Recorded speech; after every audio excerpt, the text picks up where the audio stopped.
नमस्कार, मैं नेहा जोशी। आप देख रहे हैं the fact India.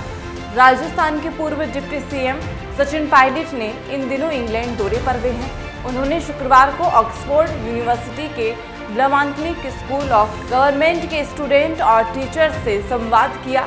Sachin Pilot ने भाजपा के अब की बार 400 पार के नारे पर तंज कसते हुए कहा है कि उन्होंने जिस तरह अहंकार में आकर 400 सीट जीतने का नारा दिया था, उनमें घमंड झलक रहा था। पायलट ने कहा कि बीते 10 साल में सरकार ने एक तरफा फैसले लेने की कोशिश की है। उन्होंने नोटबंदी को बिना तैयारी के निर्णय लिया। बताया जा रहा है कि जिस तरह बिना तैयारी के नोटबंदी की गई, उसके खराब परिणाम आए हैं। लोगों को भारी परेशानी का सामना करना पड़ा है। तो चलिए सुनवाते हैं आपको सचिन पायलट ने क्या कुछ कहा। In the heartland itself, so the BJP got very less numbers in Uttar Pradesh, which is the largest state. Indeed. So Samajwadi Party got 37 out of 80. We got 6. So that's a big climb down for the BJP. Haryana has 10 seats. We got 5 out of 10. The Congress Party. Rajasthan we got 11 out of 25. Indeed. So these are the states I think where it really mattered as to what was happening. So Rajasthan has been a good example if we choose the right candidates. If we work hard, work unitedly, and we stick and stay focused to what our principal agenda was. It was about getting people of India a better life, getting a better blueprint for the next 5 years, and have a vision of what we want to deliver. If you recall, in the entire election, the Congress Party's manifesto was very clear. It was much in discussions because we promised some things. We promised a new legislation for minimum support price for crops.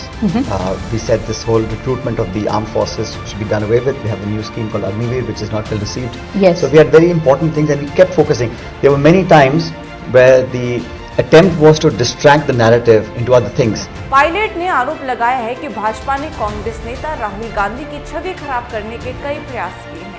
Pilot ने कहा कि राहुल गांधी की छवि खराब करने के लिए भाजपा और उनके समर्थक मीडिया ने कई संसाधन झोंके हैं। सोशल मीडिया समेत कई जगहों पर राहुल गांधी की छवि खराब करने के प्रयास हुए हैं।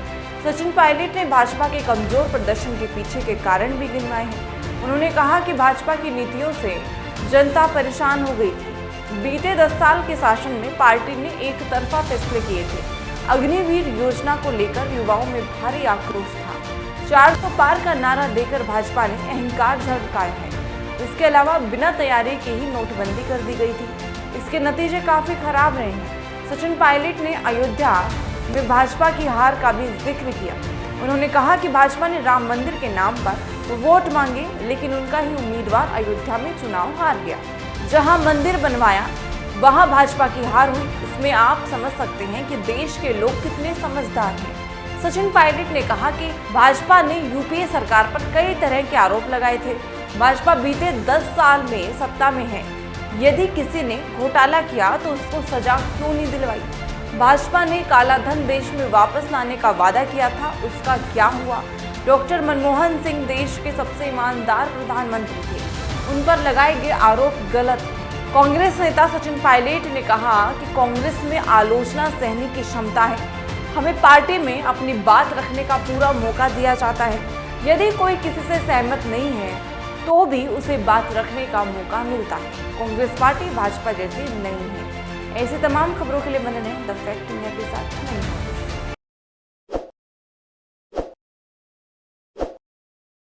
ताज़ा खबरों के लिए विजिट करें द फैक्ट इंडिया की वेबसाइट और डाउनलोड करें द फैक्ट इंडिया ऐप।